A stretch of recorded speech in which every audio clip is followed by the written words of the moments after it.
This is a solution in search of a problem. इसको अगर describe करना है, this is a solution in search of a problem.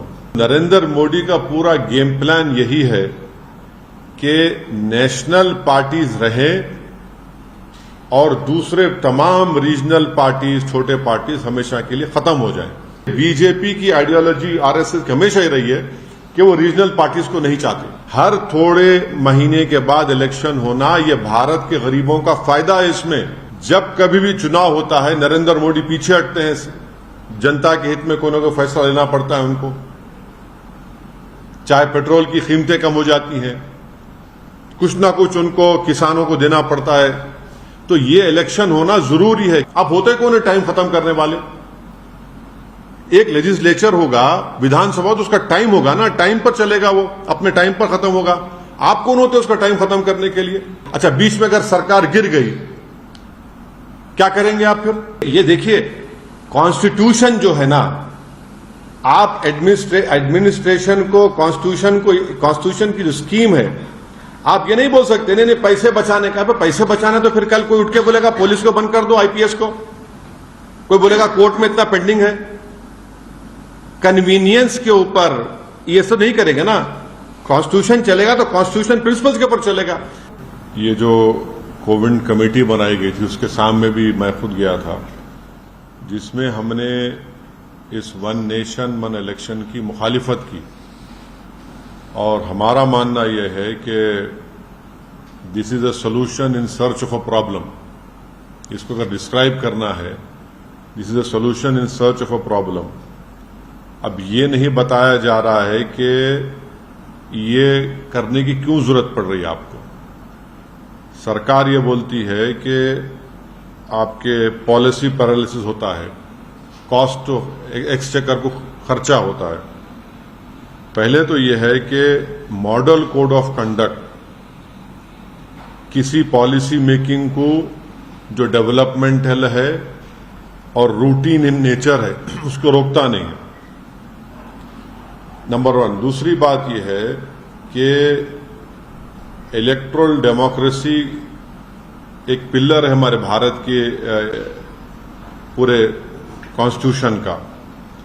अब ये week considerations पर अगर सरकार, मोदी सरकार ये कह रही है कि हमको एक पूरे इलेक्शन एक साथ करा देंगे हम, एडमिनिस्ट्रेटिव कन्वीनियंस, इकोनॉमिक वायबिलिटी, तो अगर कॉन्स्टिट्यूशनल रिक्वायरमेंट्स अगर फाइनेंशियल और एडमिनिस्ट्रेटिव कंसिडरेशंस पे होगा तो ये तो अलग कॉन्सिक्वेंसेस होंगे, इसके एब्सर्ड कॉन्सिक्वेंसेस होंगे। तो फिर अगर आप ये बोलेंगे भाई सिविल सर्विस काम नहीं कर रहा है, पुलिस काम नहीं कर रही है, निकाल दो। जुडिशरी में बहुत से केसेस पेंडिंग है, जुडिशरी को बंद कर दो। तो ये ऐसा नहीं हो सकता है। इसीलिए ये जो वन नेशन वन इलेक्शन की बात नरेंद्र मोदी 2019 से कर रहे हैं, 2019 में जब उनको दोबारा कामयाबी मिली तो उस वक्त ऑल पार्टी मीटिंग हुई थी पार्लियामेंट की, लोकसभा की लाइब्रेरी में। उसमें तमाम पार्लियामेंट में जितने एमपीज थे, लोकसभा राज्यसभा, उनके पार्टी के लीडर्स को बुलाया गया। उस मीटिंग में मुझे अच्छी तरह याद है कि मेरी पार्टी और लेट हमारे जो सीपीएम के लीडर सीताराम येचुरी, हमने इसकी मुखालिफत की थी। तो नरेंद्र मोदी का पूरा गेम प्लान यही है कि नेशनल पार्टीज रहें और दूसरे तमाम रीजनल पार्टीज, छोटे पार्टीज हमेशा के लिए खत्म हो जाएं। आप देखिए कि अगर नेशनल इलेक्शन होगा तो मुद्दा नेशनल होगा, रीजनल इलेक्शन होगा असेंबली का, विधानसभा का, तो रीजनल मुद्दा होगा। नरेंद्र मोदी ये चाहते हैं कि रीजनल मुद्दा कभी बने ही नहीं। इलेक्शन होगा, अगर हैदराबाद पार्लियामेंट का इलेक्शन होगा तो जाहिर है दिल्ली में जो भी जीत कर जाएगा क्या करेगा। असेंबली का तेलंगाना का इलेक्शन होगा तो भाई आप किसान को क्या देने वाले हैं,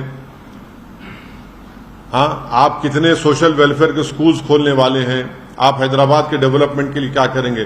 तो बीजेपी यही चाहती है कि ये वन नेशन वन इलेक्शन करवाकर रीजनल पार्टीज को कमजोर करके रख दिया जाए। और ये बार बार इनका आर्ग्यूमेंट है कि नहीं, हर थोड़े दिन का इलेक्शन हो रहा है। हर थोड़े महीने के बाद इलेक्शन होना, ये भारत के गरीबों का फायदा है। इसमें फायदा क्यों है बता रहा हूं मैं आपको। जब कभी भी चुनाव होता है, नरेंद्र मोदी पीछे हटते हैं, जनता के हित में कोई ना कोई फैसला लेना पड़ता है उनको। चाहे पेट्रोल की कीमतें कम हो जाती हैं, कुछ ना कुछ उनको किसानों को देना पड़ता है। तो ये इलेक्शन होना जरूरी है, क्योंकि जो भी सरकार होगी वो हमेशा अपने खड़े भी रहेगी जनता की खिदमत के लिए। अगर आप 5 साल के बाद पूरा चुनाव कराएंगे तो जनता का जो वोट का बार्गेनिंग पावर है हमेशा के लिए खत्म हो जाएगा। अब हरियाणा को चुनाव हो रहा है, महाराष्ट्र को चुनाव हो रहा है। नरेंद्र मोदी ने कितने मर्तबा जाकर महाराष्ट्र में इनॉग्रेशन किया बताइए? कितने मर्तबा जाकर ये डेवलपमेंट वो डेवलपमेंट का काम मैं कर रहा हूं, फाउंडेशन डाल रहा हूं। तो इससे भारत के गरीब मतदानों का, स्टेट्स का बहुत बड़ा नुकसान होगा। और कॉन्स्टिट्यूशन का बेसिक स्ट्रक्चर का हिस्सा है। आप एक लेजिस्लेचर का एक टाइम है। अब तेलंगाना का इलेक्शन होगा 28 में, पार्लियामेंट का इलेक्शन होगा 29 में, अब महाराष्ट्र का इलेक्शन होगा अभी नवंबर में, 5 साल के बाद होगा, 29 में होगा। बिहार का इलेक्शन होगा बाद में होगा। आप कैसे सबको उसका टाइम कैसे खत्म करेंगे? आप होते कौन है टाइम खत्म करने वाले? एक लेजिस्लेचर होगा, विधानसभा, तो उसका टाइम होगा ना, टाइम पर चलेगा, वो अपने टाइम पर खत्म होगा। आप कौन होते उसका टाइम खत्म करने के लिए? अब जीएचएमसी का है, अब उसका टेन्योर खत्म होने वाला है। आप बोलेंगे नहीं हम एक साथ कैसे कराएंगे? आप क्यों कराएंगे? अच्छा, बीच में अगर सरकार गिर गई क्या करेंगे आप? फिर क्या करेंगे आप? तो ये भारत के जमहूरियत के लिए, भारत की फेडरलिज्म के लिए, भारत के संविधान के बेसिक स्ट्रक्चर के लिए ये ठीक नहीं है। और गरीब जनता के लिए ठीक नहीं है, किसानों के लिए ठीक नहीं है, युवाओं के लिए ठीक नहीं है। पैसे तो हर इलेक्शन के लिए अलॉकेट होते हैं ना।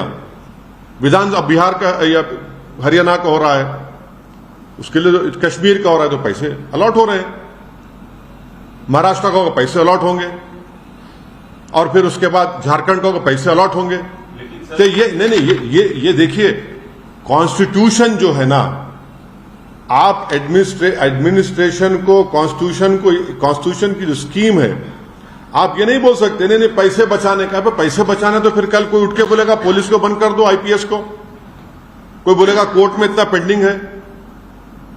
कन्वीनियंस के ऊपर ये सब नहीं करेंगे ना। कॉन्स्टिट्यूशन चलेगा तो कॉन्स्टिट्यूशन प्रिंसिपल्स के ऊपर चलेगा।